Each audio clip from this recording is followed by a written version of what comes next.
What's going on, everybody? Welcome back to episode 12 of the Silver and Gold. I'm Josh. And I'm Mike. And right now, we are currently at the 2-minute warning of the Monday night football game between the Jets and the Buffalo Bills.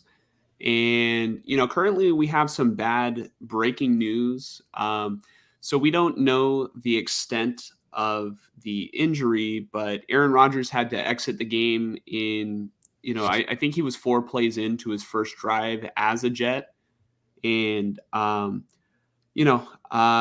they fear, or there's reports that they fear it might be an Achilles injury. And, if it is, it could potentially sideline him for the rest of the season. And, my heart goes out to Jets fans because, you guys, like everybody was so excited to see Aaron Rodgers in a new environment. And this not only derails the Packers for, this season, but I feel like they were kind of going a little bit all in, on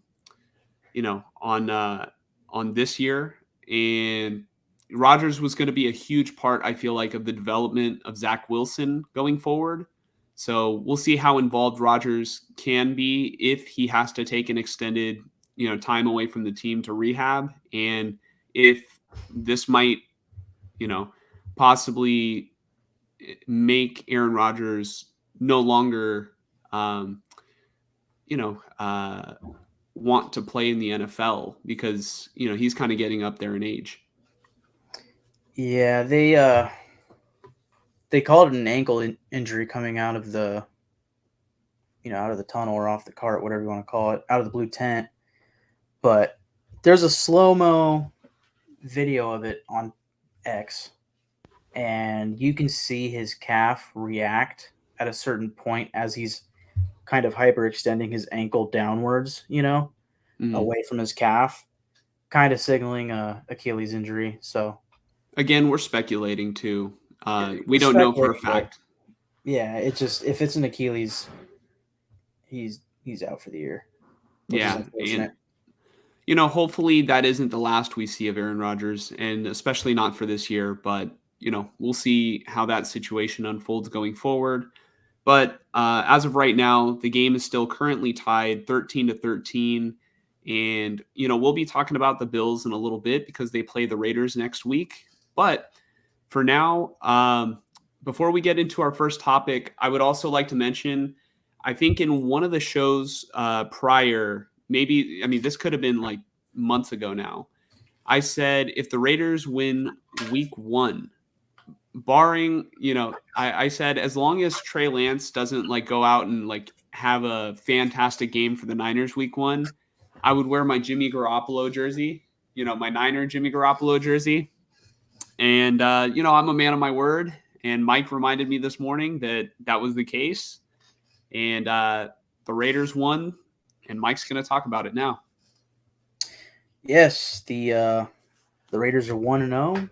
And obviously that's what we were all hoping for as far as Raider fans are concerned. And I would say I expected it. I mean, it's a divisional matchup. You can't really go in expecting anything, but when you come into the game with 6 straight wins against the Denver Broncos, I expected a win, and I was pleased at the end of the game. But I gotta admit that game was a little it was a little back and forth, and really it felt like it was ripped out right out of 1999. Like it just seemed like two old school offenses going at it and just picking apart the opposing defenses, but not like to the point where you're killing them on like deep shots. It's just back and forth, quick pass here, and hardly any incompletions. Just West Coast efficient offense, run it down the field, chew up a bunch of clock. I mean, I think at halftime, both of the teams only had 3 drives total on offense, maybe 4. I think the Raiders' 4th drive was just to knee the ball and go to halftime, in the first half. Like, I'm positive the, Dolphins and Chargers game was, they probably both had 5 full drives going into halftime, So it was, oh shit. I just saw the replay of the Garrett Wilson touchdown catch. Oh my gosh. It was a very, I would almost say it was a frustrating game, but I was I was pleased with the offense for the Raiders. I was pleased. I mean, just to get into some pros and cons, I'll start with the pros, just because why not? We won, right? Jimmy Garoppolo, that man on your red jersey there, he looked good. He fucking wins games. He's a winner. He is a winner, Yeah. and let's see, the Jets just kicked a field goal. Looks like it's going in. Okay. So the Jets with the 3-point lead going into probably past the 2-minute warning now. So it's up to Josh Allen to not throw an interception or fumble. Going back to the Raiders Broncos game, Raider fans, welcome to the Jimmy Garoppolo experience. The games are very hard fought, and more often than not, it seems like the team comes out on top. So Yeah. I don't know if this is going to be the story to tell for the rest of the season, but you guys are currently at the top of the AFC West. And if the season were to end today, you would be in a ginormous tie to get into the playoffs. Because half the teams in the NFL, right, are right. But only so many can win divisions, so we would undeniably win our division. Actually, yeah, you would be in the playoffs for sure. Yeah. We'd be a top 4 seed, but that's we'll see what happens. I mean, looking back on the game, it felt like the Raiders and the Broncos were pretty evenly matched. And I know the Chiefs lost, but like obviously they should make the playoffs. The Chargers, they lost their game, but that was a tough one. They should make the playoffs. And just the AFC overall, it's so tough to say. Like I would like to think that this Raiders team can make the playoffs, but based off of what I saw, the defense needs to get better on the back end and coverage. Like I was happy to see that we didn't give up any like huge 40-yard, 50-yard passing plays, but my God, the red zone defense was just giving it up to Russell Wilson, like just the safeties and coverage. Now I'm on to cons, but I'm going to go back to pros later. Marcus Epps and Trevon Merrick, I think they both gave up a touchdown each. I could be wrong on that, but let's see. I might have the stats here. How did Marcus Peters look? Were you able to, did he stand out to you at all? I wasn't able to really get a good look at him because how corners kind of just fall like off they're off the screen. Yeah. Yeah. Sorry, but he did have one penalty called against him that it was debatable. It was like ticky-tack. Because it was on the other side of the field. Russell Wilson was rolling out to the left, And basically, I mean, this was one of the key turning points of the game, at least what I thought would have been, Mm. Basically, it was like in the third quarter, and the Broncos, I think, were up 13-10. I could be wrong on the score, but um, it was like third down. Russell Wilson rolls out to the left and starts running like he's going to run, right? And he, I'm pretty sure this is how it went. He rolls out. He tries to run for a first down. He doesn't get there. He gets hit, fumbles the ball. The Raiders pick it up. Just kind of roll down, and it's like celebrate, yay! But then there's a flag on the other side of the field. Marcus Peters gets called for PI or defensive holding. Um, eh, like Russell Wilson, there was a good chance that he was already out of the pocket. Like there was no need to throw this penalty, and that took a turnover away from the Raiders. So there were a lot of penalties in this game, and really, I feel like I'm not really structuring all this very well. I'm just kind of rambling, but that was going to be another thing that I was going to bring up is the Raiders had a lot of penalties in this game, and the Broncos did too. Again, it felt evenly matched. Like for every Broncos penalty, there was a Raiders penalty. For every Raiders penalty, there was a Broncos penalty. Like everything ended out really evening out, I would say. But too many for me to be comfortable with. If I'm being honest, based off the preseason and training camp, I expected a more well coached, not well coached, but like less penalties from this team. It seemed like this team was ready to take a step towards really being well disciplined, I should say. But I a think lot of it's week penalties in this one. one. In week one, there's typically a lot of penalties. Guys are rusty and they're feeling out what they can get away with the officials, and it's one of those things that's just kind of normal. Yeah. Um. I think we Yeah. really got spoiled by that Thursday night football game with the Lions and the Chiefs because there were like no penalties in that It was game like except for it was like like I mean they could have been calling penalties all game on the right tackle for false starting, correct. but Yeah. they only chose to call it in the end. So Yeah. So. Um. Yeah. Back to pros. Like I said, Jimmy Garoppolo. I really liked what I saw. Very efficient. Um.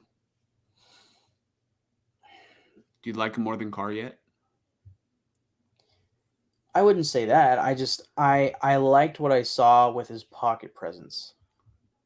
He was very comfortable, and when he had to roll out, I mean he made just the right decisions. You know, if he was throwing the ball, there was a good chance he was completing it. If he scrambled or rolled out, whatever you want to call it, and had nothing, nowhere to throw it, he ran. Coming less than a year off a broken ankle, and he would get first downs. He essentially won the game on a first down scramble. Uh, so, I really liked what I saw. I wouldn't put him on Derek Carr's level quite yet, but he did great for I sure. mean, it's one game. Like, why can't you just overreact and say that Jimmy Garoppolo has surpassed Derek Carr? His for everything Derek Carr has done for the Raiders. Why can't you just say Jimmy's your new favorite now? Come on, Mike. It's week one. Overreact. Yeah, I'm not going to overreact too much. I mean, I can give you an overreaction on Jacoby Myers because there's another one of my pros as far relative to cons. Mm-hmm. He was open what felt like on every play, and his final catch. I mean, he had two touchdowns, which were both beautiful. Um, and then his final catch of the game, where he got knocked out, like figuratively and literally, uh, it essentially won the game because the dumbass that hit him got a penalty when it should have been 4th and 1 based off the spot, but because it was leading with his crown of this helmet or defenseless receiver, whatever you want to call it, gave us a first down, 2-minute warning. They only had like one or two timeouts, and it was over. Question is that hit going to have an impact on Jacoby Myers' availability for this upcoming week? I would imagine it will. I mean, he looked like he was out. You Mhm. know, like he was so asleep that his eyes were open. I'm not trying to laugh. It's just like it was alarming. I mean, I hated to see it because I was really excited about the way that he was playing, and yeah, I think there's a very high likelihood that he doesn't play next weekend. Um, but we'll see. He's in concussion protocol right now. We'll see how that goes. Yeah. Um, Another pro. I mean, just to move over to defense, I really liked what I saw from Malcolm Kuntz.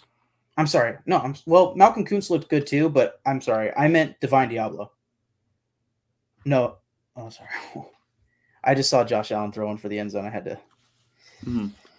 Uh, but yeah, Divine Diablo, number 5 linebacker for the Raiders. He he looked great. He had one face mask penalty early on in the game where he got, I mean, just shot out of a can and got a tackle for loss on a little dump off to the running back. But because of the face mask, it became a 15-yard penalty. It's like if you take away that penalty, I don't think he could have had a better game other than getting an interception. Um, he had a pass deflection. He had at least one tackle for loss, but it felt like he had 3. Um, man, I mean, he was near the ball quite a bit, and that was a guy on our last episode that I was saying, is a breakout candidate for this team, and in 1 week he looks the part. So, in fact, I'm gonna actually pull up his stats because What why was the final not? score of the Raider game? Was it 16-15 or was it 17-16? 17-16 Raiders. Mhm. One. So go ahead. Oh, go ahead. No, you go ahead. Okay, this is from at KUHNTRISTEN Tristan Kuhn on X. Raiders linebacker Divine Diablo versus the Broncos. 9 tackles and a tackle for loss. 44.8 QBR allowed. 0 yards allowed, I'm assuming, in coverage. A pass breakup. 4 stops. 84.5 PFF grade, 8th among linebackers so far this week. 90.7 90.7 coverage grade, and an 82.2 tackling grade, 3rd among linebackers. So I don't know I'm assuming all that's from PFF. Wow. Real quick, sorry to cut you off. Tyler Bass just hit a I don't know the yard marker that he was at, Mm-hmm. but it bounced off uh the left the goal post, and it went in. I'm watching it right now. That's why we just heard your dad in the background, I think. Oh, okay. Yeah, wow. Yeah. Okay, well, my fantasy team needs this. So, Yeah. And then to everybody who's watching this show at home, we are still focused. yeah, I know. At least I'm Yeah. trying.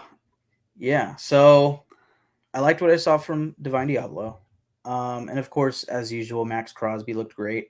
The last player I'll give a major thumbs up to for week 1. So let's just limit it to 5, let's say. Jimmy Garoppolo, Jacoby Myers, Divine Diablo, Max Crosby. And I'm going to give the 5th shout out. Even though, in coverage, it wasn't perfect, I'm giving it to Jacorian Bennett. He looked sticky out there. He looked like he was really good in coverage, at least as far as I'm trying to think of the word, just being right there on the receiver at all times. Very I'm losing the word, but just very sticky in coverage. You know what I mean? Mm-hmm. But also, as far as open field tackling, which I feel has always been an issue for Raiders corners, he had a few stops where there was one play in particular. I want to say it was 3rd and 1, and the running back faked inside into the offensive line and then cut out, and it was just Jacorian Bennett and open space, and Bennett just kind of lunged forward and wrapped him up and stopped him, made it 4th and 1.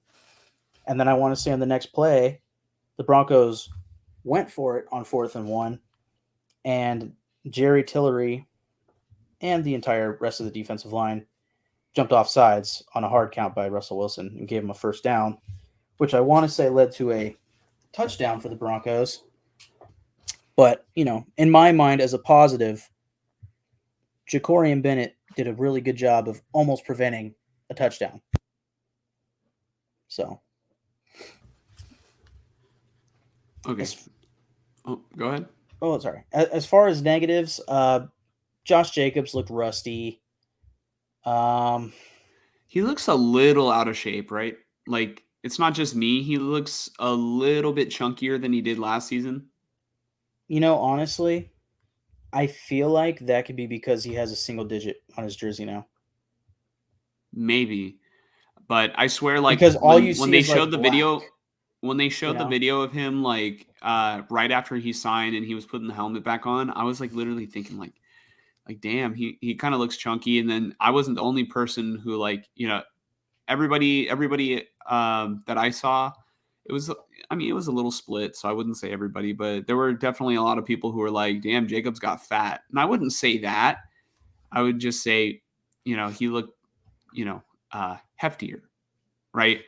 And it sort of reminds me of when Debo got paid and then Debo came in just a little bit chunkier last season. So I wonder if Josh Jacobs really thought that he was going to get that long-term contract and maybe, I mean, I'm not questioning his motivation or anything, but part of me just wonders if he thought it like it was very imperative to take care of his body this offseason rather than go intensive and potentially spoil a payday. Right. Yeah, I'm sure because of the the potential money at stake for him, he would do whatever is necessary to ensure that he has the highest chance of getting paid well. Whatever that means for what he does with his body in the off season. Now, he wasn't at training camp the entire time, so it wouldn't shock me if he came in a little over what he was last year, but it's also possible that he built up some more muscle. I'm not sure. I haven't seen any reporting on it, so I'm not going to say. So, kind of just to round it out for the Broncos game, Nate Hobbs looked fantastic in the slot, just like as far as open field tackling, just like Jacorian Bennett, even better for Nate Hobbs. Just those two guys will tackle anybody apparently. Again, Malcolm Kuntz looked good as far as rushing the passer. Tyree Wilson, first round pick, I saw a tweet from Brian Baldinger. I didn't notice it because I wasn't really fully I don't always watch the D line. I might watch a linebacker. Usually I'm watching the football, so I watch Russell Wilson, right, when they're on offense. But Tyree Wilson was looking really slow off the snap of the ball. And it's just funny, when you watch it in slow motion, it's like the ball barely wiggles as the center starts pulling it under his legs, and Crosby is already across the line, and Tyree Wilson's still in his stance. It's but the entire rest of the defensive line is the same as Tyree Wilson. The D tackles. It's just Crosby probably makes them look really bad because he's perfect with his execution on every play. But still, I mean, Tyree Wilson was definitely the slowest off the snap, so I'd like to see that gradually get better, as well as the linebackers in coverage, especially the safeties in coverage. Oh my God. But again, at least they didn't give up anything big, right? And I definitely didn't see anything big get given up against the corners. Jacorian Bennett had one penalty, defensive pass interference, that was like a probably 30-yard gain for the Broncos, but I didn't see where he held him, so I don't know. They didn't show us a close-up of the shot, so whatever. Hey, we won the game. And I think the way to summarize this game, it wasn't pretty, but we just won. Like, the epitome of just win, baby, was on full display week 1. It wasn't pretty, but they found a way to go out there and win the game. And really, the entire almost the entire first half and a lot of the third quarter, the defense was, giving, giving, giving, and then at the end, they'd give up the touchdown. A few times they would stop them and force a field goal. But the Broncos' last 2 drives on offense, the defense got the stops that they needed. And with 5 minutes left in the game, Jimmy G and the offense got the ball, and they were able to clock that fucking game and win it. And that's very, very refreshing and a very satisfying way to finish the game, as always, when you end it in victory formation. So, Also, Jimmy with the heads-up play to slide inbounds to keep the clock running. yeah, absolutely. And actually, that's another play that you just reminded me of. The interception on Jimmy Garoppolo. It was not the best decision. I think that's a play where maybe Derek Carr realizes, throws it out of bounds. Even if it's 3rd down and goal, Derek Carr might roll out and look and look and look. It's like, God, throw it away, right? 3 points, and then, it's not a red zone interception, right? It was a tip drill. He tried to force it to the running back, which right there, it's already like, I would have tried forcing it to a wide receiver, not a. Oh, wow. What just happened? I think the Jets are going to win the game. If they Oh, haven't. wait. Oh, yeah. I think they won the game. Who's Gibson? That was the punt returner. Oh, no way. They had a punt return touchdown. Oh. Wow. All right. Well, Well, sure congratulations to Jets fans. I mean, that's incredible. What a resilient story. Oh my God, I'm sorry. Oh, I What? won by 1 fucking point in my fantasy league. Oh, I had Josh Allen on my team. He scored me 3 points. But my opponent had Bills defense, and that punt return just won me the game. Tyler fucking lost. Oh my God. Oh, wow. I wonder, okay. Hutch didn't even start the Jets defense. He should have. It wouldn't have mattered though. Let's get back to the show. Yeah, that's an all-time bad game by Josh Allen, but yeah. He hasn't been the same since the UCL injury, but that's a story. We'll talk about that when we preview week 2. There you go. But I think last thing we were talking about was the Jimmy G. Yeah, sliding inbounds, and then the interception. You said Carr would have tossed that out of bounds. Yeah, there were, like I kind of said, there were a few mistakes made in this game, namely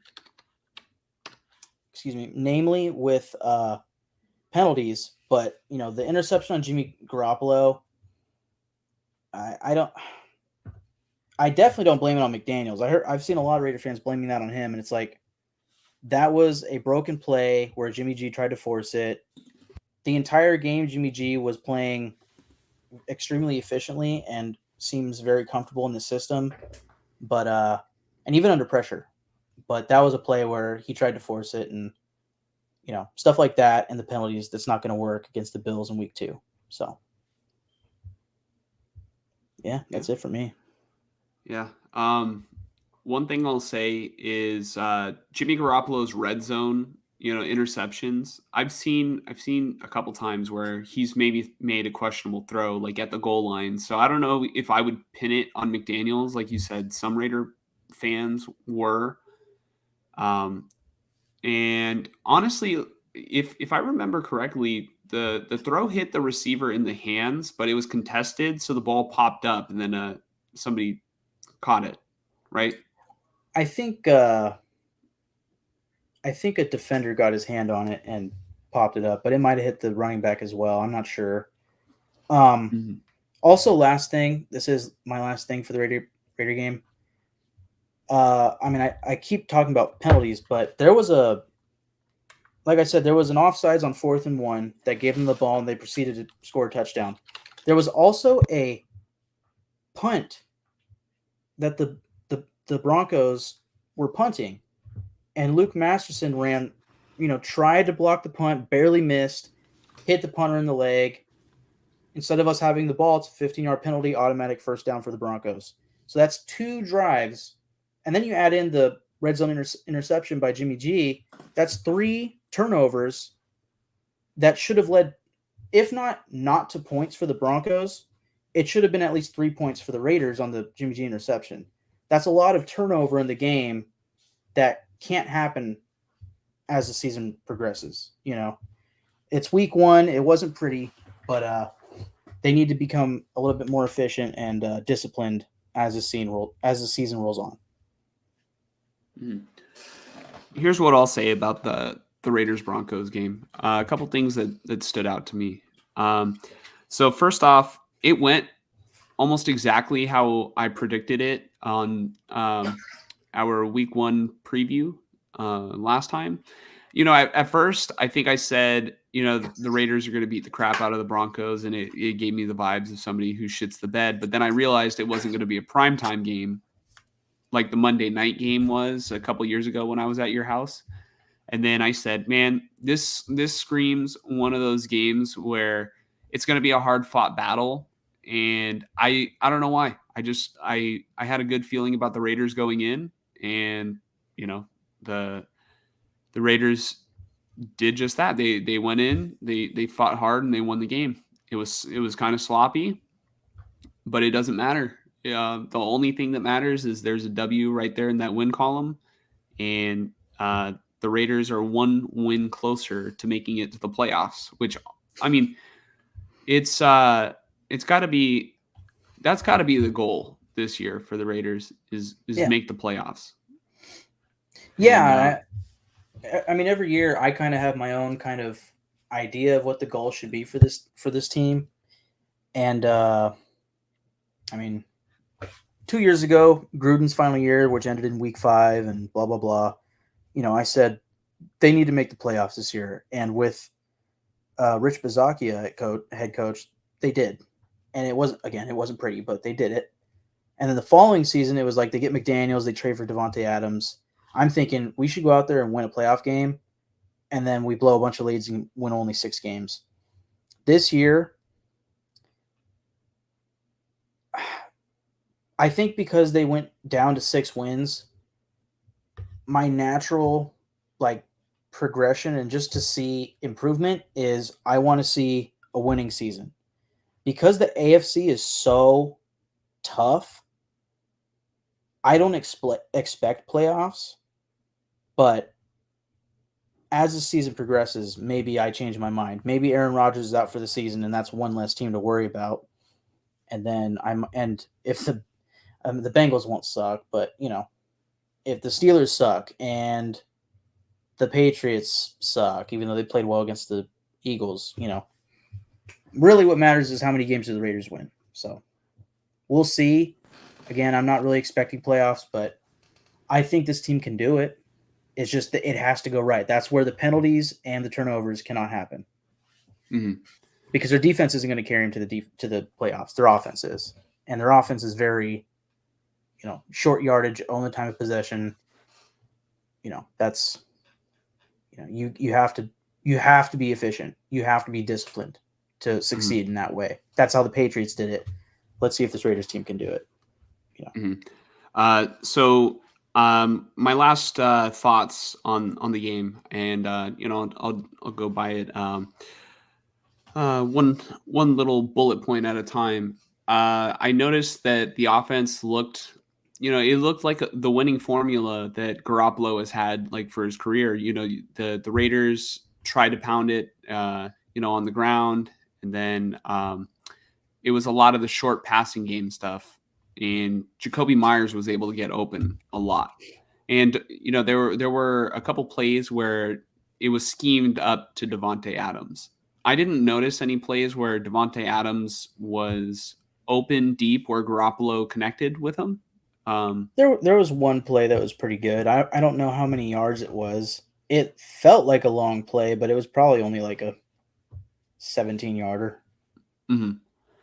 Yeah, so I think McDaniels cooked up a pretty good game plan. Jimmy executed, and what Jimmy does isn't flashy or anything, but he just runs the offense and he manages the game well. So, to Jimmy's credit, he went out there and won an NFL game, and in the NFL, wins are wins are I mean, they're so valuable. You know what I mean? Like, uh, I mean, clearly wins are valuable to get in the playoffs and everything, but they're just so valuable because you might have a team or a franchise like the Raiders who haven't won a lot in the past 20 years. And I don't know I don't know how many games the Raiders have won since like the year 2005. Uh it might be less than 50. No, it's probably more than 50. There's been a lot of seasons, maybe, but there hasn't been a lot of playoff teams. Um, and the Raiders are one step closer. Another thing I noticed about the game is that Sean Payton came out with an onside kick. And part of me wonders if Sean Payton is still holding it against the Raiders when Jack Del Rio decided to go for it against the Saints. Was it the 2-point conversion? I didn't even think about that at all. I mean, that's interesting, but I think that would only be the case if Jack Del Rio was still the head coach. I think that was just Sean Payton kind of winking at the camera, like, "Hey, remember I was that guy that did that in the Super Bowl and Yeah. succeeded." I think that's just Sean Payton. Sean Payton being the ball. I'll call him ballsy head coach. Mm-hmm. To start the season with the onside kick. That completely changed the momentum of my night because I was going into the game like, all right, let's see how it goes. Like, let's just go win. And then onside kick fired me up. I was immediately in shit talk mode. That it fired me up. So yeah, Mm-hmm. I Yeah. really don't like Sean Payton. I really don't. I don't like him either, really. Like, I don't know. I just kind of feel like he's one of those coaches that tries to get away with little things, cut corners based on the rule books and try to draw penalties rather than just playing the fucking game. Mm. And so, I mean, he kind of just like proved my point. Like onside kicking on the opening kickoff, like, yeah, the Raiders should be prepared for it, but it's like, uh, and you definitely want to get every advantage that you can, but it's the first game of the season. Just fucking line up and play football. Are you like, I don't know if you're sending a message to your team that you're going to need another possession, or, sending a message to the Raiders that, yeah, be prepared for anything. Right. That's probably what it is. It's the mental game. Like, oh, we want it more. We're going to do everything that it takes to win. But I don't know. Just Sean Payton has, like, I don't know. There's been instances in the past where I'm like, dude, just stop bitching. But I'm not going to get into that. It's like mainly like when the Niners have played the Saints in the past. But another thing I wanted to say about the Broncos is that they didn't. I mean, what do you think, Mike? I didn't think they looked that much better coached than they did last year, or that they didn't look that different than they did last season. The Raiders? No, the Broncos. Oh, Like, if you would have told me it was a game from last season, out of the Broncos, like, I didn't I notice a huge leap from last year for them. I think Russell Wilson looked significantly better. He just looked efficient. Mhm. I noticed he rolled out of outside of the pocket quite a bit, and that was when he would find an open receiver, especially in the end zone, and it was becoming very annoying. Uh, again, he seemed efficient. Um, I'd say Pat Surtain had a better night on Devonte Adams than I was hoping for. Um, and I think just their offense overall seemed more efficient. Previous years, well, last year with Russell Wilson and what's his face, the coach Hackett, uh, they they would get trampled by teams, and including the Raiders. And this game was very back and forth, evenly matched. And I think they are better this year. They're clearly more well coached, but again, they also had just as many penalties as the Raiders, so they have a long way to go. Mm-hmm. Yeah. Yeah, I do think they have a long way to go. I just sort of felt like, they played a very slow game. The game was kind of a slow burn, right? It was a slow burn because both teams were just slowly chunking away at the field and not getting any big plays. It was all just like, let's get all the way down to 3rd and 4 and then get a first down. And then 3rd and 3 and then get a first down. You know, Mm, occasionally the Raiders defense would stop them. One or two times the Broncos defense got a good stop on us, but in the end the Raiders came out on top for a reason. yeah. Uh, I would say they just reminded me of the team last season that would struggle to score. And, they only put up 16 points. So, what is that? Like two touchdowns and two points? But they didn't do any 2-point conversions, right? I don't The recall. kicker missed the opening extra point. Mm. So the And then they kicker had a mixed field goal. actually, yeah, and he missed a field goal. Yes, they had a field goal. So he made one field goal, he missed a field goal and missed an extra point. So losing by 1 point, a lot. The camera was on the kicker quite a bit towards the end of the game. So Mhm. that's Yeah, I another watched note to make. I watched like the recap last night, the condensed version on what is it? NFL Plus. NFL. Yeah. And then so like all the stuff where the game kind of slows down and you're able to process it a little bit. It was like it was kind of quick, but thank you for breaking that down for me. But I think we're ready to move on to another team that struggled to score points. And the team I'm referring to is the Steelers, and they got the shit kicked out of them by the 49ers. And I'm pretty excited to talk about it. So uh, the 49ers won 30-7 in Pittsburgh, and it was week one. There was a lot of hype surrounding the Pittsburgh Steelers. And in the past, I would say that I have been really down on Kenny Pickett because I never liked him because he did the fake slide bullshit in college. And I was just like, yeah, no, fuck that dude.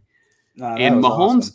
Mahomes even did a fake slide on Thursday Night Football. I don't know if you saw that, but uh, I'm just like, dude, the refs they have to blow it dead. Like, it just kind of sucks because the quarterbacks can hesitate like they're going to slide and then pick up that much more yardage.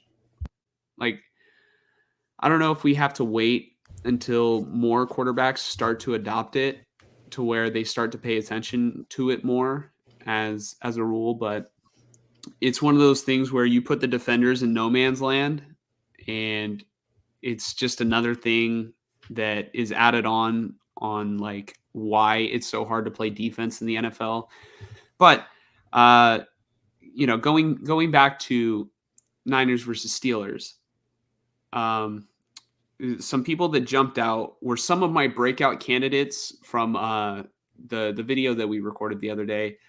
My two breakout players that I predicted. I had one breakout player predicted, and then I had an honorable mention. So the breakout player was Brandon Ayuk, and this is like a season long breakout, but it was just it made me feel good that I was able to, I guess, accurately depict what was going to go on in the game, or accurately predict what's going to go on for the season, and it translated in the first game. But I picked Brandon Ayuk on offense, and then I picked Drake Jackson on defense. So Ayuk had 2 touchdowns and like 100 something receiving yards on 8 targets and 8 catches. So he caught every single time that he was targeted. And not only that, but he had a pretty sweet block on, I forget if it was a screen or if it was a run to McCaffrey on the left side, but Ayuk went in and knocked a defender down. So I think it Yeah, classifies as a pancake. he blew that dude up. I would say it's probably a pancake. Yeah. Yeah. The way I always kind of thought about pancakes is like when you end up on top of the player, and like actually like pancake them to the ground. But I mean, I feel like the stat is mainly or has been recorded like anytime you knock a player down. Yeah. Um, so Ayuk had a tremendous game, and he was a difference maker. And I was extra happy because I doubled down on Ayuk, and I picked him up in fantasy this year. My league mates were kind of giving me shit for reaching for him, but I knew what I was doing. I had this feeling for a while that Ayuk was going to break out this season, and so he had a big game. Drake Jackson on the defensive side, my honorable mention for breakout, he had 3 sacks, and I want to say that came in like the first quarter or the first half. Well, he had And 2, I think, in the first half, and I think the third one came later in the game. yeah, so Drake Jackson Yeah. just he balled out. Yeah. And Brock Purdy played really well. It looked like he didn't even miss a step. And I'm just super excited because like it finally feels like a team that is like steamrolling bad teams. I know there were like, some low points in the preseason. It's like, do the Niners have enough depth? I mean, so long as the Niners stay healthy, they are the team to beat. Like Brock Purdy, I feel like it's still a relatively small sample size, and I don't know if it will be good enough to win a Super Bowl. But it's hard to imagine if the Niners are operating the offense as efficiently as this, and if Brock Purdy's distributing it to the playmakers, who the hell is going to stop this offense?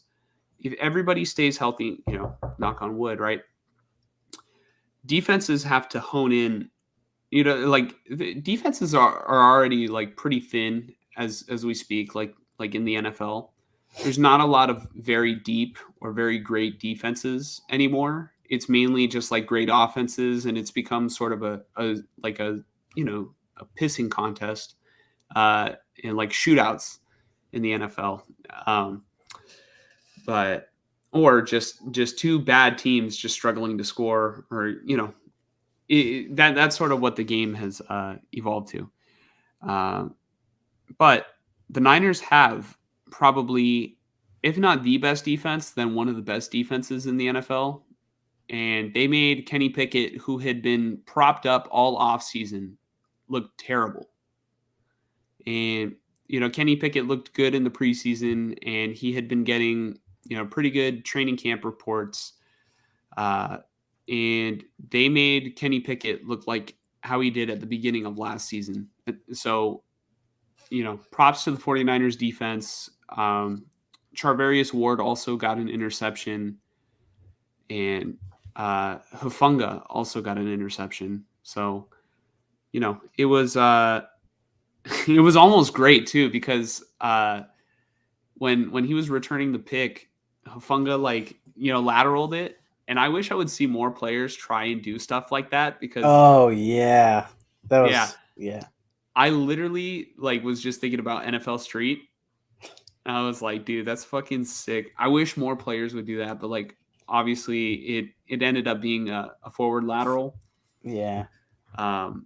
Which I feel like that's is why fun. players don't do it, because half the time when they're running at full speed, they go to pitch it, the ball goes with their momentum and it ends up going forwards. Yeah. Like you need to really throw it backwards to if you're running, but if you stop, you're getting tackled, and then you kind of go like this to a guy right behind you, then it works. But yeah, when you're at full speed and the guy's about to hit you, and then you just it's gonna end up actually going forward with you, and then the guy catches it in front of where you were. It's a forward pass. Yeah. I'll let you keep going. I have to disagree on the Niners being the team to beat. And maybe you mean they will be this season, but to me right now, I know they lost on Thursday, but the team to beat is the Chiefs because they're the defending champs. And I still think the Eagles are kind of the team to beat in the NFC, just for the sense of who's the top dog, right? You have to beat the Eagles to prove it. And then as far as teams that can match up with you guys, based off of what I saw on Sunday, look out for the Dallas Cowboys. If their offense can get rolling, that defense can cause problems. But I do agree. I think in this sense, let's say by week 8 or 10, the Niners probably, so long as they're healthy, will be the team to beat because on paper, their starters, you know, all put together on offense and defense, look to be the best in the league. As far as offense paired with defense, I think the Dallas defense is fantastic. The Jets tonight, their defense won them the game, arguably, but their offense isn't going to be nearly as good. The Cowboys' offense can be, but I don't know. Whereas the Eagles have a good mix, and the Chiefs are more offense heavy with Pat Mahomes and Travis Kelce, and then defense is kind of suspect. But they usually play up to the games. So I do see the Niners being the best overall team, but they need to go out there and consistently prove it to become that team to beat. Because Well, until that point, it's going to be the Chiefs.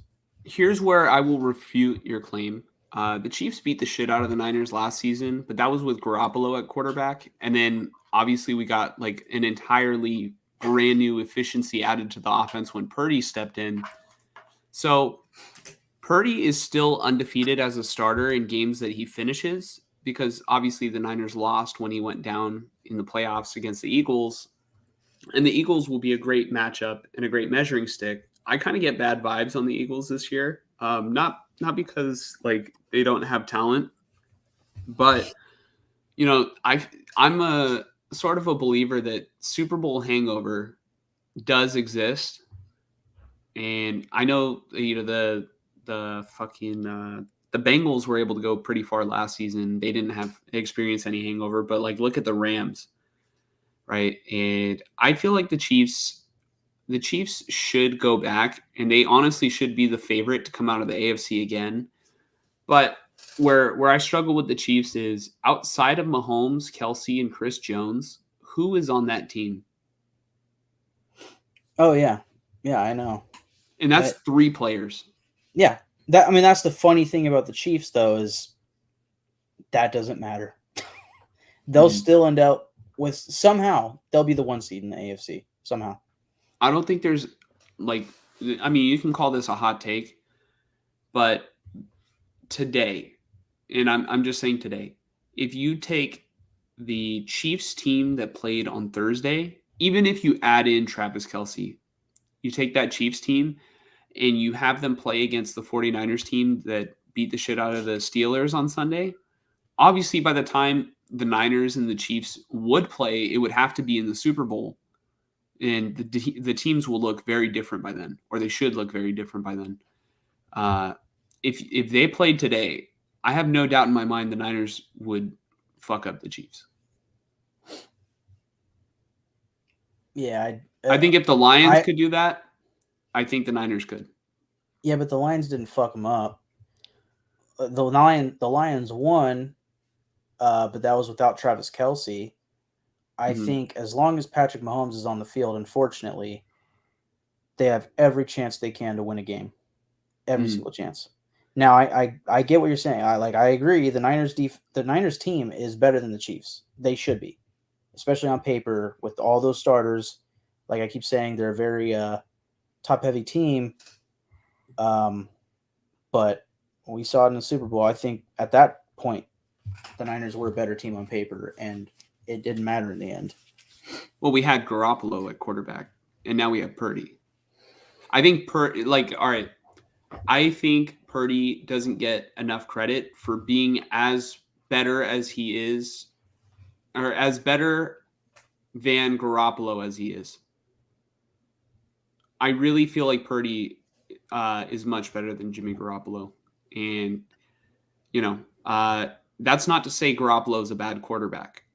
Mm. I just think it's props to Purdy, and even Michael Parsons came out today and said Purdy's a top 15 quarterback. And honestly, I don't know if I could name 15 quarterbacks that I would rather have than Brock Purdy right now. Yeah. Were you done? I don't think you were done with the game, right? Steeler game. No, I mean, I just have it one was point, but I'll save it for the end. Go ahead. yeah. I mean, the Niners dominated the game really from start to finish, and the Steelers defense, I really feel like is one of the better defenses in the NFL. I don't know if I would classify them as like a great defense, but they typically, have had a pretty good defensive line, pretty solid one with TJ Watt and who's the guy that got injured? I'm forgetting his name. Cam Um, Hayward. yeah, Cam Hayward. And, luckily the Niners didn't experience any injuries during the game. They played, pretty clean. It was physical, but the Niners like just pretty much dominated. And yeah, I mean, if you have any thoughts, feel free to share. Um. Okay, there was a play that made me laugh. I mean, we mentioned with the Raiders breakdown that Josh Jacobs looked rusty, and I don't know because I didn't watch Nick Bosa all game, but I wonder if he was a little rusty. There was a play where they showed a very close up replay of Nick Bosa getting essentially pancaked by rookie tight end Darnell Washington. And you can kind of see Bosa's reaction, like he hits the ground and he kind of gets up. He's like, "Damn it," just like fuck. But I just thought that was funny. I'm not trying to say anything towards Bosa. Drake Jackson got all the sacks. I'm sure Bosa was a big part of that, probably taking double teams all game. Um, as far as other things to note, well, I do agree that Brandon Ayuk should be a breakout this year, but we had kind of talked about earlier today. I think um, the one thing with Ayuk, like statistically at the end of the season, he will probably have his best season. But if everybody remains healthy, and that's a big if on offense, the big weapons, Debo, Kittle, right? And then obviously McCaffrey. Uh, any given week, it could be any guy's big game. So like this could be Ayuk's game, and then next week they might, who are you guys facing? The Rams. The Rams could focus on covering Ayuk, maybe down the field and stuff, or in the red zone or whatever, and then it ends up being a big Kittle day, right? Like almost every game should be a big McCaffrey game, and then which receiver is going to ball out. Like it's not always going to be two guys. It might just be one guy here and there, and then the next week it might be a different guy. Other than that, I think Fred Warner had a great game. He had a big defensive big pass defense that turned into an interception. But the point that I was going to make, I don't really have anything else to say about the game that I can think of, other than just how badly they embarrassed the Steelers in their house on opening day. I guess my question is, I noticed,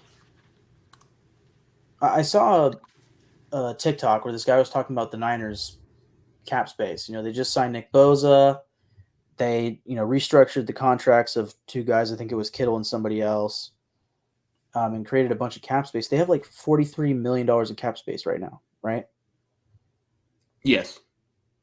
So they are prepared to do anything necessary this season financially for this season. Mm. Now, I know a lot of people say the cap space is a myth. If a team really wants to, they can do whatever the fuck they want. They could just push that stuff year after year after year, right? And they keep restructuring and figuring it out later, pushing it back. And certain teams can afford to do that. Some teams maybe can't. But usually see the teams that are really loaded and like trying to win now, they're willing to do that where it's like, all right, let's push it back. And then the ramifications end up being this year and last year's Los Angeles Rams, right? Where it's like on paper, this team looks like shit. They had to get rid of everything because they're taking those ramifications financially. In a year or two, they'll be back to normal. And then give the Saints 2 more years. They're going to have to go through the same thing. The Falcons post Matt Ryan, Julio Jones, same thing. They're now building up from that. Point being, this season, it seems the Niners are all in, as they should be. And like you said, team to beat in your mind. And probably on paper, I would agree. Uh, if they don't win this year, I'm really curious to see. Even if they do win, I'm curious to see what happens to this roster moving forward after this season because uh, their cap space has to look horrible after this year.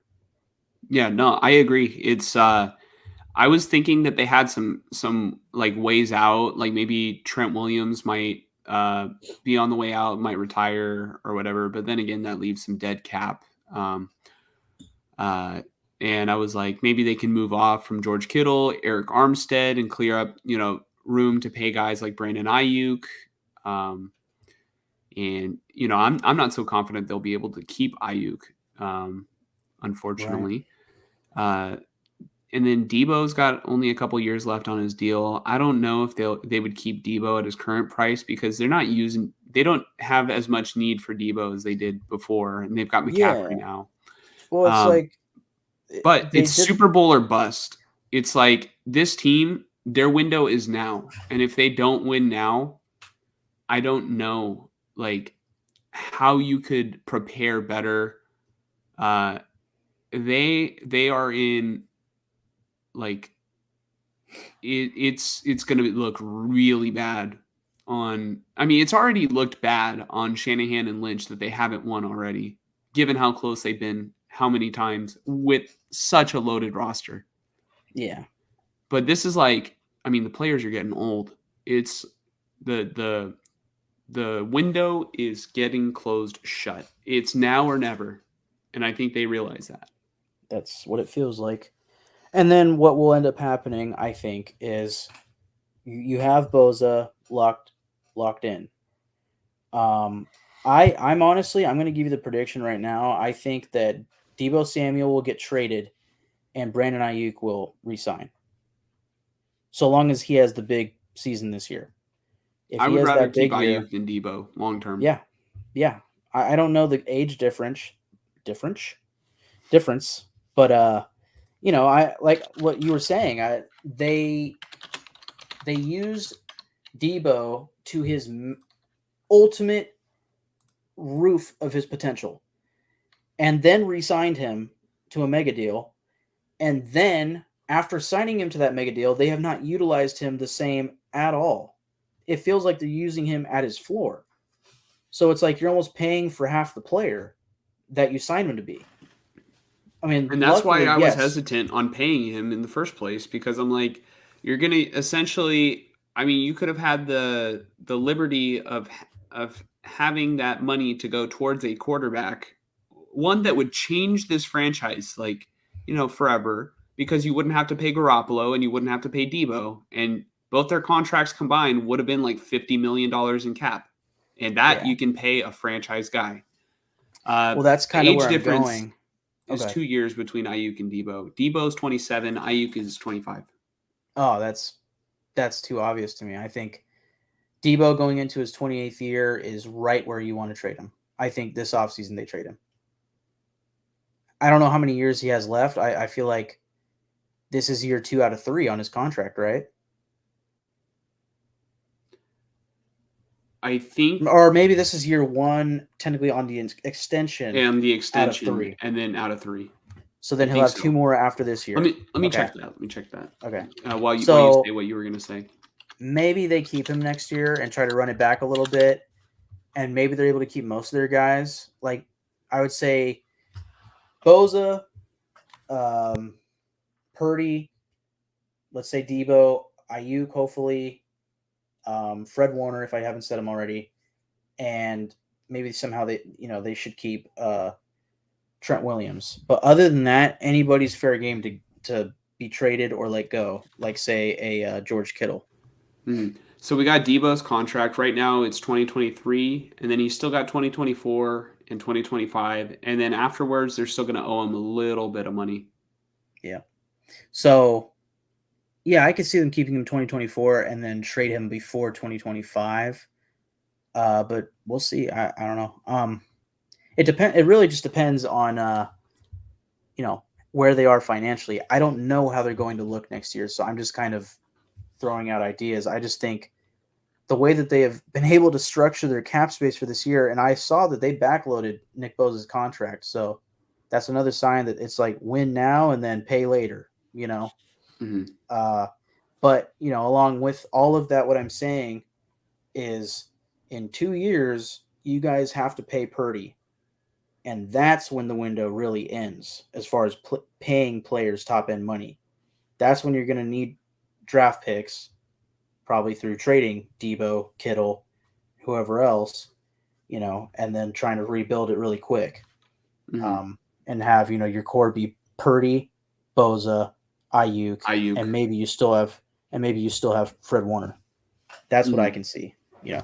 But that's way Yeah. down the line. Right now, it's week 1 of 2023, and that's the focus. Clearly, it's win now mode. So, you Mhm. know, like you said, I think on paper they should be the team to beat.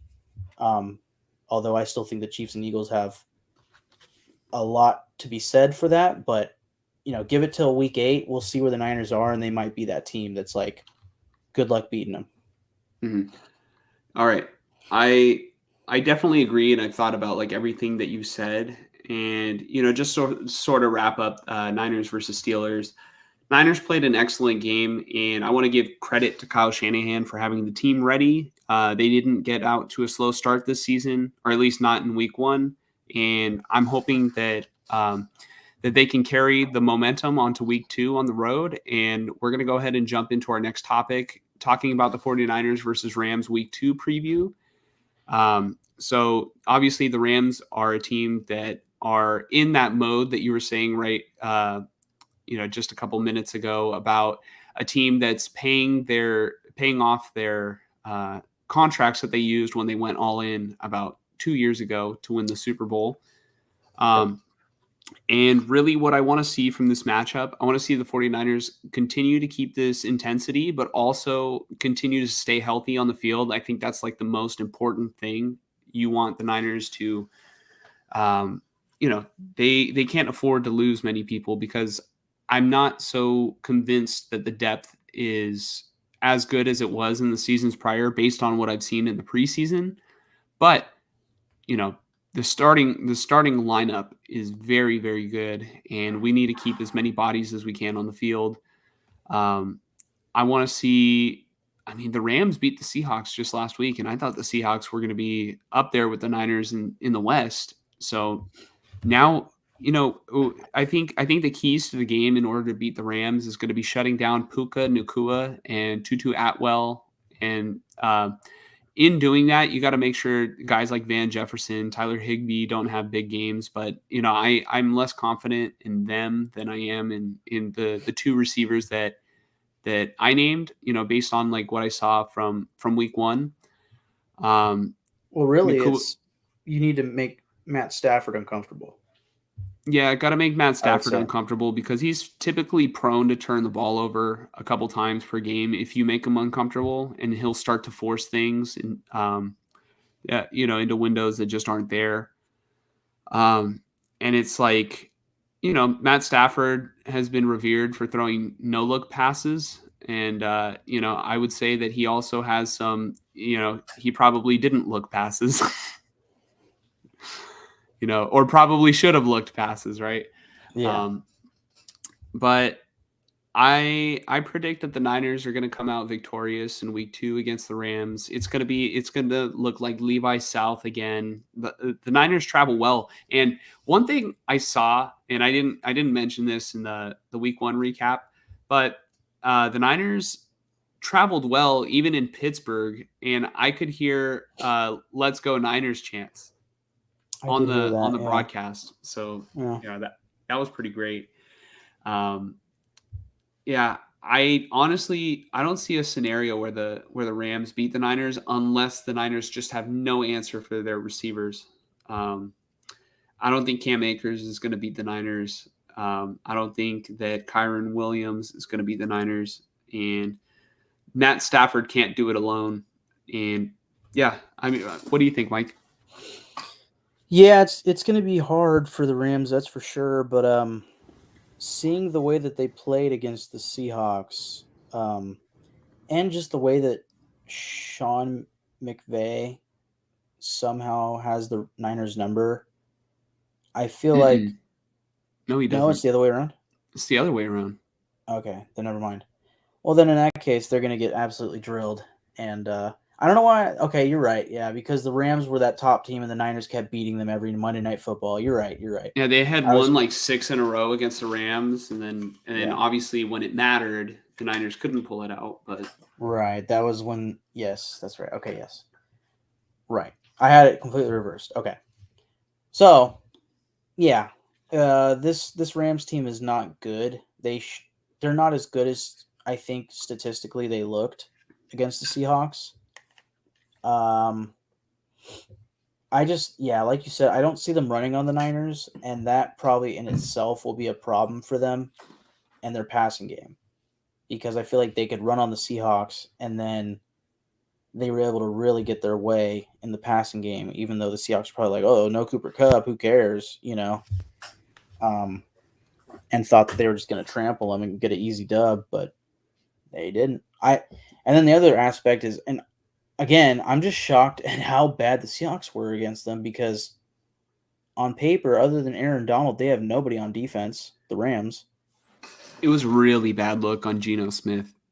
Yeah. It was really bad because he just got paid, and it's like, wow, that's how you play after you just got paid. Like it was such a great story to see him come back Player of the Year last year, Yeah. but he definitely has to have a bounce back week this upcoming week. I don't even know who the Seahawks play, but uh, Yeah. I think It's the Niners are a completely different animal than the Seahawks, and I really think that I don't see the offense slowing down for the Rams. I think this offense is going to score points, and I think the Rams are going to struggle to keep up, and that's how the way you, that's you how mean the you mean the Niners? The Niners. You're not going to slow down the Niners offense. You're saying? they're not going to slow down the Niners offense, Yeah. and You said the Rams. I was like, wait, what?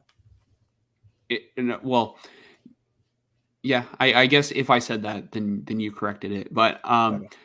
you're not going to slow down the Niners offense, and I don't see the Rams being able to keep up. It's going to be one of those games where um, I would be a little concerned if the Niners struggled against the Rams. Yeah. Then I again, just. it's a divisional game. These kind of things happen. But Yeah. I. That's the only reason why it could possibly happen. And maybe that's what happened to the Seahawks. But yeah. I think this will be another Niners. Ass whooping special. like, Yeah. On paper, it should be by a long shot. You know. yeah, here's what I'll say. I mean, the same core of players have beat some really good Rams teams, and those players had worse quarterbacks, and they still won. You know, Right.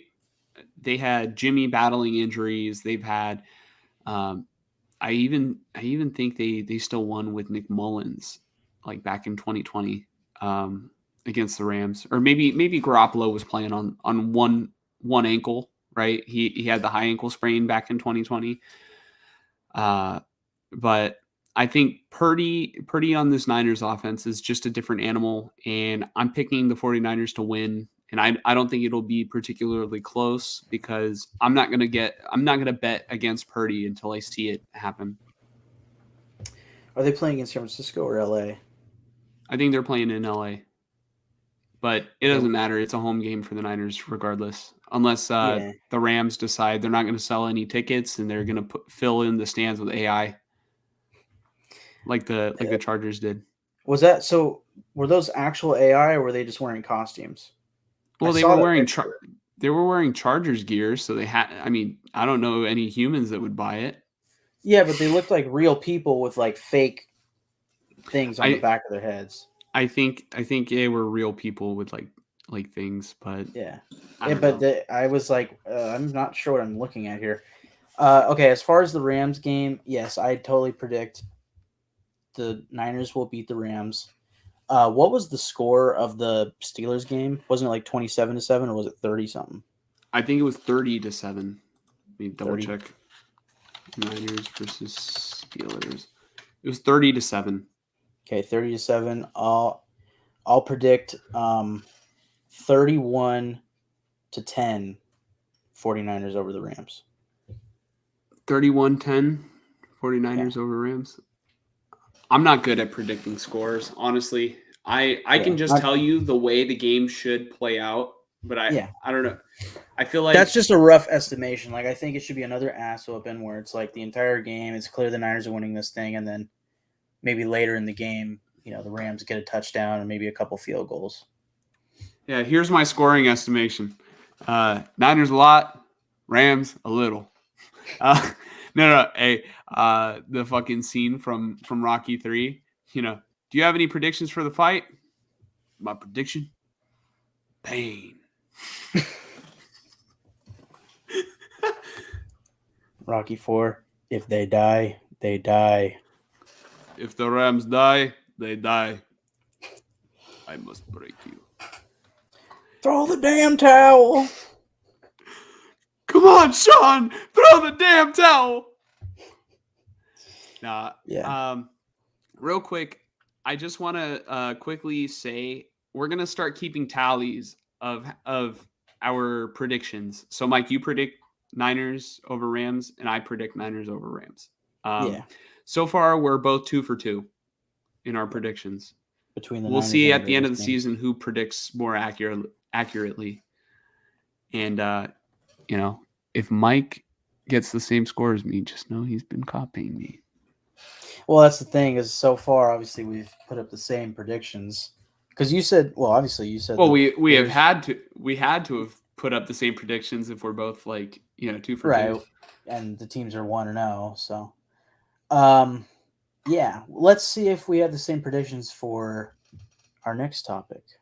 Okay. All right. Week 2, Raiders versus Bills. Go for it, Mike. This is all you. Yeah, I'll save. No, you know what? I'm gonna start with my prediction right now. Are you ready for this, Josh? Yeah. We're gonna fucking lose. No, I mean, you know what? I think we should lose. Anything can happen. I mean, look at the Jets game that just finished with the Bills, right? I thought the Bills, once Aaron Rodgers went down, the Bills should have trampled them, but the Jets defense kept them in, which will probably not be the same for the Raiders. But perhaps the Raiders offense can keep them in the game against the Bills, and a la the Broncos game, get a couple stops when needed and remain efficient on offense, the Raiders, and score hopefully more touchdowns and less field goals, and no turnovers, way less penalties, and perhaps they have a chance. It really comes down to how much pressure can you put on Josh Allen. How often can you keep him inside of the pocket and not scrambling up the middle or, rolling out, and then whether he runs or makes a magical play. This game is in Buffalo. That's going to be their home opener, so the crowd's going to be fired up, and they're gonna need a win after losing to the Jets. So, and they're probably going to be a pretty pissed off team after losing the way that they did against the Jets. So, I Real expect a quick. pretty. Go ahead. No. Finish. Well, I expect a different looking Bills team than what we just saw tonight on Monday Night Football. I agree with that, but real quick, I want to say if you live in the Buffalo area, you might want to run out to your nearest Costco and buy as many folding tables if you need them, because they are going to be sold out for their home opener this year. The clock is ticking on their old stadium, and I think that they're going to go through some tables, and maybe Max Crosby might take Josh Allen into the parking lot and throw him through a table or two. But we'll see. I agree with what you said about we're going to see probably a different Bills team than we saw, just a couple hours ago against the Jets. I think that they prepared for Rodgers and probably didn't know what to expect out of Breece Hall, and the Jets were able to get chunk plays and whatnot. And I'm not saying that Zach Wilson's a better quarterback, but it's like you prepare a certain way all week, or at least all offseason, because this is week 1, and you get you get something entirely different. It's not necessarily the recipe for success. Clearly, they probably had a better chance of beating the Jets with Wilson than they did with Rodgers. But I'm just saying it's a tough situation to, you know, all the film that you watched and all the studying that you did, just like kind of just throw that out the window because it's like, uh, I mean, same thing for the Jets too. They had to adjust their game plan and call things differently. I'm sure Garrett Wilson didn't get as much volume as he was supposed to get, but it's a different animal, and I sort of feel this way about Josh Allen. I don't think he's been as good since he had the UCL injury. Was it last year or the year before? I think it was. And I feel like it was early last year. Mhm. Yeah. It couldn't have been before that big Chiefs game. It had to be last season. I think it was last season at a certain point, but yeah, I haven't felt the same way about Josh Allen since then. I've noticed that he's turned the ball over much more, and I don't know if we're starting to see him come back down to earth because he was like top of the game, you know, like crazy good. I really don't know what it is, but this to me kind of screams one of those years where the Bills might be a little up and down, and similar to the 49ers back when it was like Harbaugh's last season. The Bills are kind of giving me those vibes a little bit. At least after losing today, I'm like, man, this is a game that they should have won. Yeah, but I mean, the Jets defense is legit. I just I'm not going to overreact to like Josh Allen's performance or the Cincinnati Bengals performance. I think they're all gonna bounce back. Um, I I do agree they're going to bounce back this week. I feel like the Bills are still a better team than the Raiders. mhm. But it's not going to matter if the Raiders somehow squeak out a victory on Sunday and Josh McDaniels has a pretty good game plan. But I see the Bills coming off this loss today. It's probably fired up that locker room, and they are going to be ready to play on. Is it Sunday? Yeah, it'll be Sunday. It should be 10 a.m. Western. I could be wrong. Pacific, whatever you want to Mhm. call it. I will say, as far as relating them to the Jim Harbaugh final season Niners, I mean, the difference here is they have the franchise quarterback, whereas the Niners at that time had Kaepernick going downhill statistically and visually. Um, No, and at that then they time, had Kaepernick was the franchise guy. what In Harbaugh's last year, there was no question that it was Kaepernick. but I feel like he was trending downwards, and I mean, maybe it was the following season The when it was following like season, clear, but still, I mean, I don't remember what the Niners record was that year, but it wasn't good. it That's was 8 and why they 8. completely blew up. Uh, yeah, but still, I don't see the Bills doing that. They're not going to blow up the team like that Harbaugh team did. And I don't see them missing the playoffs. I see a lot of people hyping up the Jets pre Aaron Rodgers injury, but I don't. I think the team. Well, now hindsight kind of 2020 here, but I just think the team that was going to put fear in the Bills' eyes was the Dolphins, not the Jets. I get that the Jets just beat them, but and their defense is very good, but the Dolphins have the firepower to do anything, you know. And if their defense can come together at the end of the season with Jalen Ramsey, it can really get hot. But we're talking about the Bills. Question about Yeah, the Bills. So you're saying, or at least we can both agree that maybe Josh Allen might be on the decline. I'm not going to overreact yet. Give it the end of the season, maybe we can compare him to Kaepernick, but I don't see that happening. His arm talent, his consistency has been too damn good. Like, I'm not saying he's a bad quarterback. I just don't know if maybe he's been figured out or he's dealing with something in his arm because he never got surgery on the UCL. Like, I really don't know what's going on, but I know that Stephen A. Smith believes that Stephon Diggs doesn't want to be with the Bills anymore. He Yeah, said he's got sources that tell him that he wants out, but he'll play. He'll play with the Bills, but he doesn't want to be there. Um, I don't know. Where there's smoke, there might be fire. right. Yeah, I mean, we'll see this year. I would much rather see the Bills win the Super Bowl than most teams in the AFC, um, and NFC, to be quite honest. But we'll see how it goes. Um,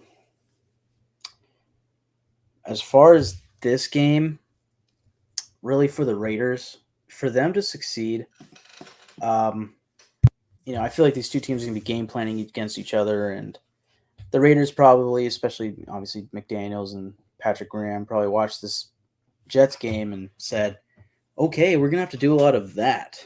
What the Jets did, um, more specifically on defense, and I don't know if our corners are up for the task of playing like Sauce Gardner, but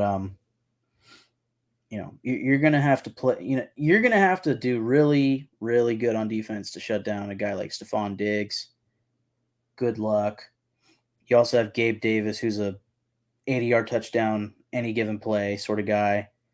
Um, they have some pretty solid tight ends in there, and then James Cook is kind of a little wild card at running back.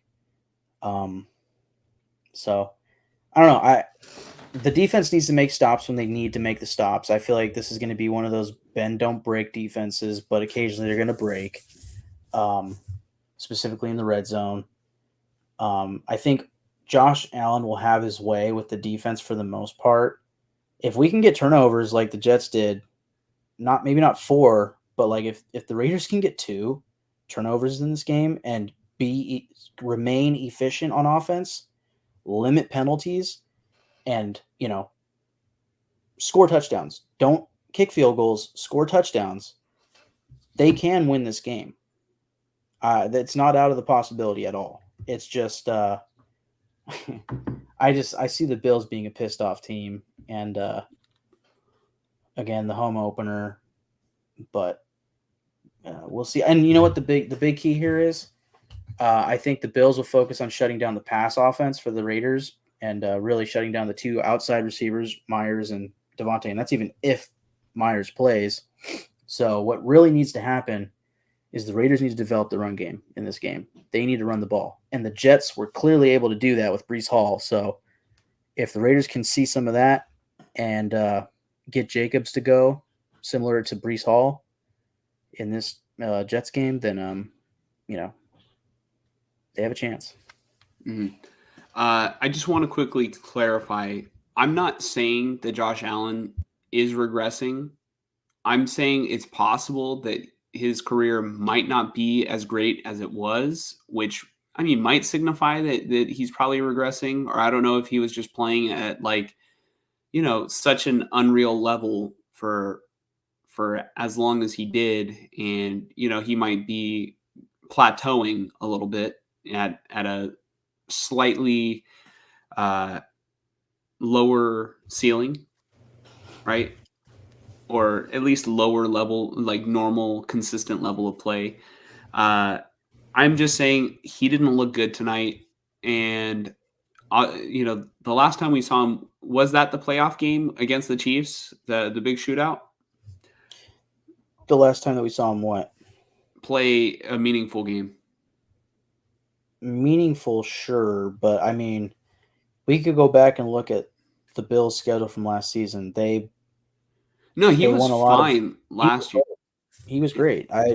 I'm not going to overreact to week 1. Same with the Bengals, and even the Chiefs. Like, Yeah. I'm not expecting them to be like a losing team or nothing. It's just it's week 1. Shit happens.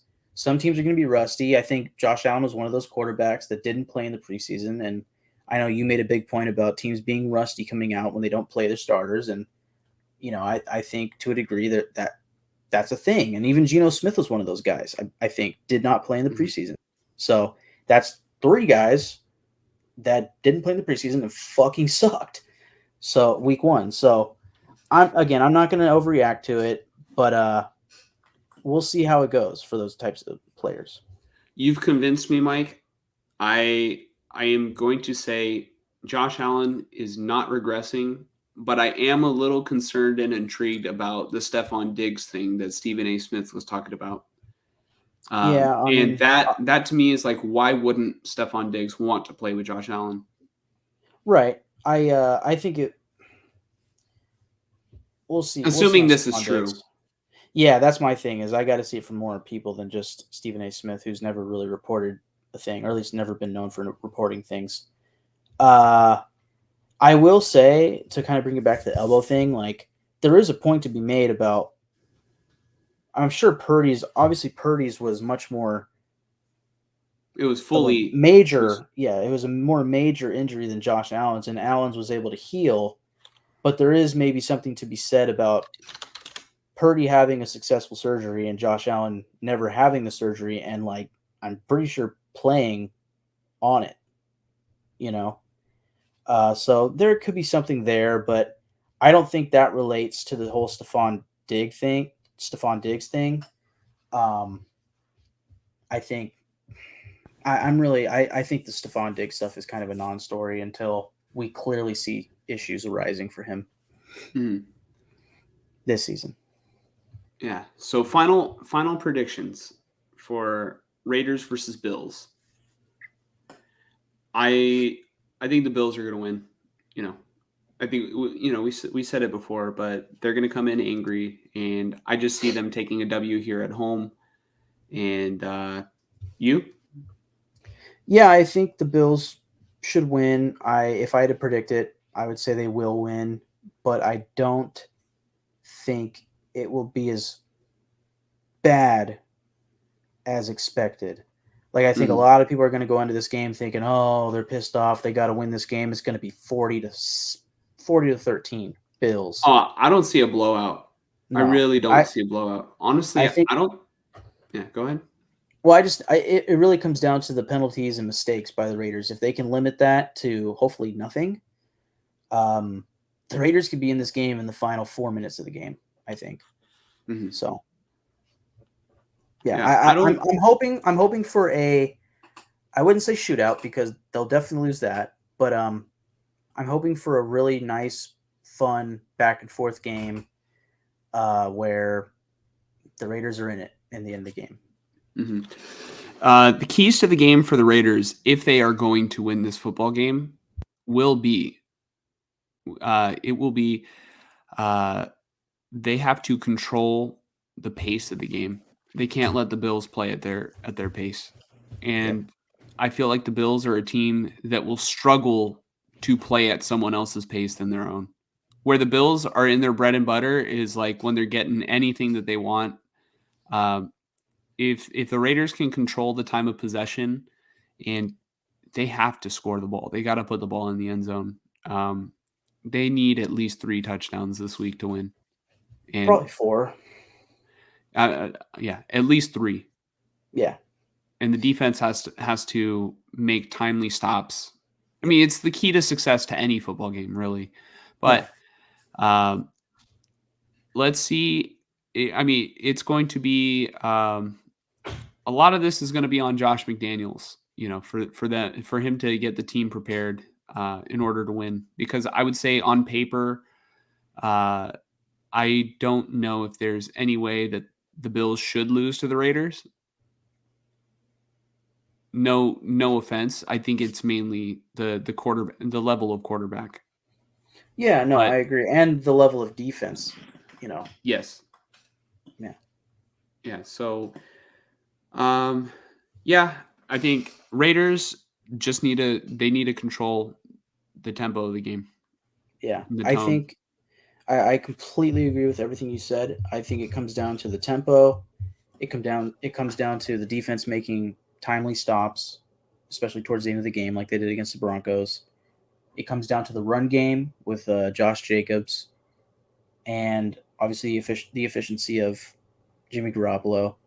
And if Jacoby Myers doesn't play, I think it's going to come down to this guy right here, Davante Adams. I think this is a game Hunter where Renfrow. Yeah, I mean, honestly, that's my thing. Is this will be my last point. If the Bills are game planning based off of a lot of what they saw from Week 1, they're going to see that the Raiders only targeted Devontae Adams and Jacoby Myers, and then gave Austin Hooper one 20-yard target at the end of the game. Other than that, Michael Mayer and Hunter Renfrow didn't get any targets. I think DeAndre Carter got a couple. Um, so if the Raiders want to do something special on offense, they're going to have to mix it up and not just target Devontae Adams. And again, I think part of that can be getting the run game going and getting it to be more successful than averaging 2.5 yards a carry. If they can do some of that and maybe throw more to the tight ends, throw more a little deeper, they can mix it up and throw off the Bills' defense a little bit. Yeah, I think that's all for the preview of the Raiders versus Bills. I think we just have to see it happen and see how it unfolds, and we can talk about it next week. But before we get out of here, Pia just texted me, and I just want to give a little quick update to something that we talked about at the beginning of the show. But Adam Schefter just, I guess this was an hour ago, but says Jets head coach Robert Saleh told reporters that he believes Aaron Rodgers suffered an Achilles injury and it's not good. Robert Saleh on Aaron Rodgers' Achilles injury. MRI is going to confirm what we think is already going to happen, but it's not good. So yeah, it honestly, maybe I can find the tweet and we could show it on the screen. The slow-mo? Yeah. Let me see. Well, it's on. Let me see. Actually, I'll send you. It's Dub. Yep. Keep going. It's gonna be like a close up on his legs. I know he tweets so much. Keep going. Keep going. Right there. Here. Watch his calf. You can't really see it, at least on the stream, but you could see it react once he extends that. That screams Achilles to me. If they're lucky, it's a calf strain, but it just doesn't look good. That's unfortunate as fuck, dude. I was really curious to see how Aaron Rodgers would do with this team. I mean, he's on a 2-year deal. Maybe he comes back next year, but I'm sure he will. It's just that's rough. Yeah. So, prayers out to Aaron Rodgers, and hopefully it's not that, but it sounds like it's what it is. And honestly, once I saw him on the ground, it's sort of what I feared that it was going to be. And I hope it doesn't end his career because he is up there. And this would be a huge blow to Jets. I mean, it already is a huge blow to Jets fans, but man, I wonder if Fanatics or whatever will do any jersey exchanges or anything. You know what I mean? Because they have that now. Right.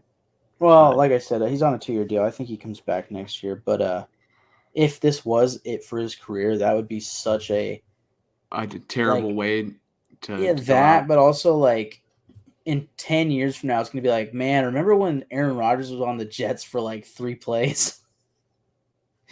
You know what I mean? It's gonna be like, man, that was weird. I don't think it'll be the last of him because I don't think Aaron Rodgers is gonna let this be the last of him. Yeah. Then I saw a rumor on Twitter, but it's just a rumor that the Jets are expected to reach out to Matt Ryan because he's ran a similar offense. But you never know. But anyways, we appreciate. I'm gonna take one comment real quick. Smitty said Niners with the flex. Smitty, thank you for checking out the silver and gold. We're hoping to get another dub on Sunday. I think we're going to take care of the Rams pretty swiftly. And, feel free to check us out on future live streams and upcoming videos and leave, share your thoughts on any of our videos. And please like and subscribe. Yeah. Thank you. Well, Mike, It was a great show, huh? Yes, indeed. Yeah. All right, everyone. Take care. Have a great night, and prayers to Rogers.